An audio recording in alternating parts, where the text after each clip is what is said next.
Hi again from KV Karate. So this is our third part in our warm-up stretching kind of series that we've been working on, and it's specific for you, our KV Karate members. This one in particular is about the lower body, the legs, hips, lower back. Probably one of the more important ones. For those in the 40+ range, we all could use a lot of this on a daily basis. Most of us work at a job where we're either sitting and driving, and I do a lot of that, or we're at a desk working, so our body weight is going down to the lower back onto our butt, and sometimes those muscles can be disengaged for extended periods of time. They don't support your frame, and then you start developing back problems. Your hamstrings, the muscles and ligaments that run up the back of your leg that connect into your hip, they, from the pressure of a chair sitting on them, that can disengage those and create a lot of pain. And in particular, they will pull on the lower back, a condition like what I have where it bothers your lower back. So the lower leg area, the back of the leg, is really connected to the issues around your lower back. Plus, people with hips and lack of mobility in the hips. So what I want to cover today are things that will be helpful for those kind of applications, and I've had to experience this personally from myself, and I've drawn from things that I've gotten over the years from physiotherapists and doctors, martial artists. So I'm going to share with you the things that I do, and these are adaptations of what I've learned from other areas. Okay, so the first thing that I want to do is I want to cover a set of stretching for the hamstrings, okay, the back of the leg. So in karate, we all have a belt. So I use a belt, I keep one at home, and I lay down, and I'm going to show you a hamstring stretch. This has probably been the most beneficial stretch of my life that I've ever had. So I want to share it with you because I find I get immediate relief from back pain, and it helps me limber up if I'm to do a karate training session. So what you do is you just basically fold the belt, fold it around your hand like so, and you can adjust the length, and then we're going to do leg stretching. Now this is the leg, but it's impacting my lower back because all those ligaments pull down on the lower back. So it's good to stretch them out. So we're going to go through a static stretch where we put this on the ball of the foot, not down here, right up in the ball of the foot. And the reason for that is we want to push the heel to the ceiling, or have that feeling, while pulling down at the ball of the foot. And what that does is that ensures that your knee doesn't bend. So if my foot's like this, I can kind of leave a bend in my knee, but when I push my heel, it tends to straighten my leg. So when I pull in the ball and push my heel, it keeps the knee straight. So the more straight that knee, the more you're stretching your hamstrings. The foot that's on the ground, if you can, think of pushing your heel towards that wall. Okay, so this leg, the heel's pushing to the ceiling, this leg, heel's pushing to the wall. So I'm down like this, and I have my shoulder blades off the ground and my head up, and I start here, and then I just let the weight of my head go to the ground, and it just pulls enough that I get some pressure, a nice stretch on the back of my leg. So this is one that you can do for 1-2 minutes, and just relax, focus on the breathing. Don't pull any harder than what's comfortable, because if you pull hard, things are going to tighten up. Your brain is going to tell your muscles, be careful, you're going to get injured, and they're going to tighten up and try to resist. What you want to do is just have total relaxation and breathing, and that's why you need to do this for a longer period of time. You just sit here like this, and the weight of my arms and my shoulders are pulling on the leg.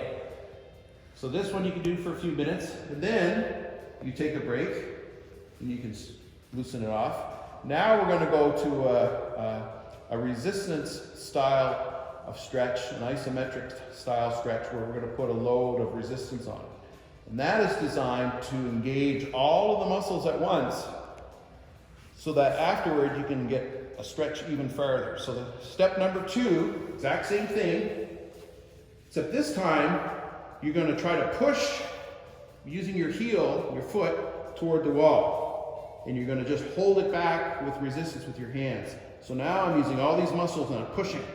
So this is to engage them all. so that way when you're done, you can stretch them even further. So kind of like what I said with the neck exercises, you never want to go from 0 to full at once. You slowly build up. So this would be something you do over a 30-second period, where after 20 seconds, you're at maximum force.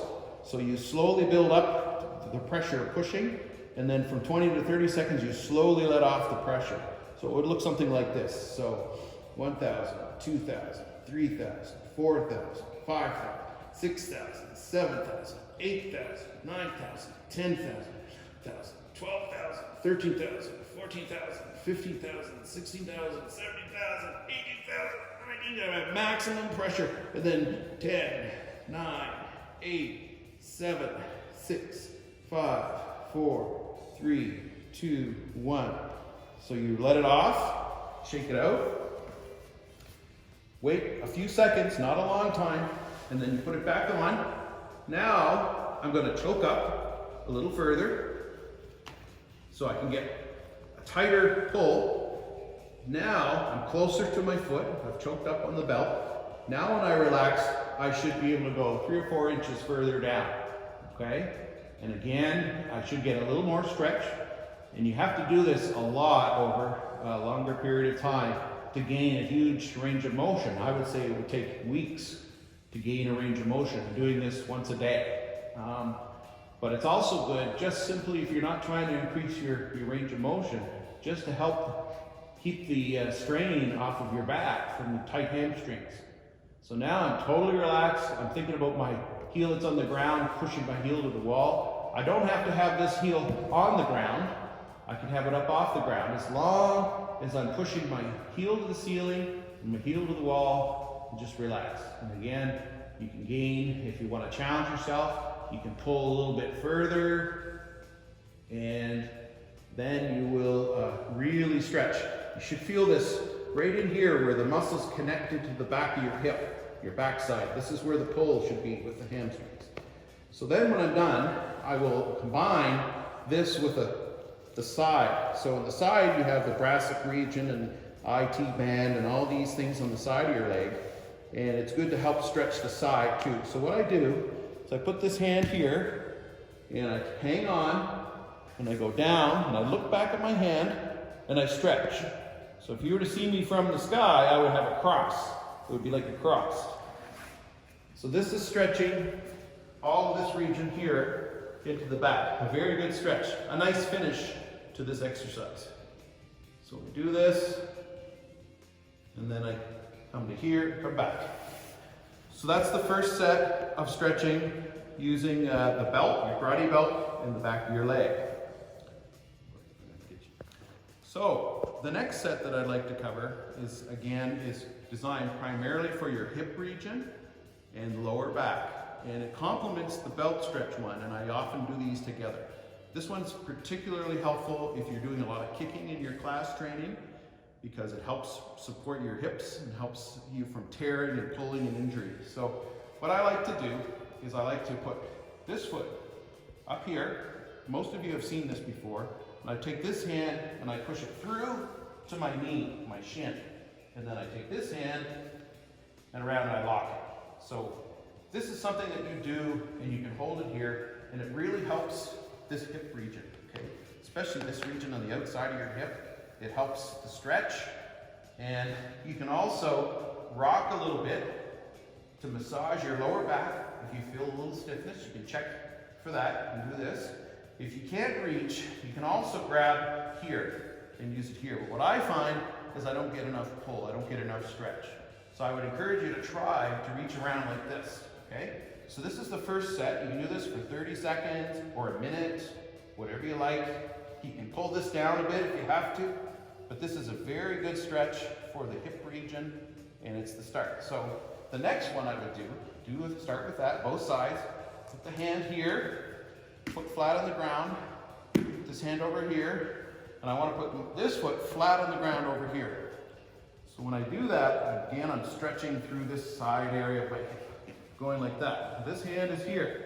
And the reason why this hand should be here is to try to keep both shoulder blades down as much as you can. If I'm up like this, I'm not getting a stretch here. So I need this to stretch. So this is the next one to do. And then you can come up, and then obviously you can go down the other way, and then I put this hand out. Okay, so now both hands are out, and I'm stretching the other way. And then when I'm all done, I can go back and forth. After I've done that, I feel I've got lots of range. I can go back and forth, and now I know everything's loose, everything's functioning. And that's it. So that's another series of stretching for the lower back. This one particularly is good for your hip, and it's also beneficial for the outside of your leg for stretching in there. So that's the lower body stretching, the important ones. There's others, but those are the important ones that I would suggest you try at home, especially if you're working at a desk all day, at a computer, you're driving. These are very good to do. And do these before you do anything ballistic or intense or hard, and they're also good to do afterward. I like to do these when I get up in the morning and at the end of the day before I go to bed even. So that's what I would suggest you do. There's many more, but these are good basic ones that I'd like to see you try. Okay, so again, Sensei Pon from KV Karate thanks you, and stay safe. Thank you.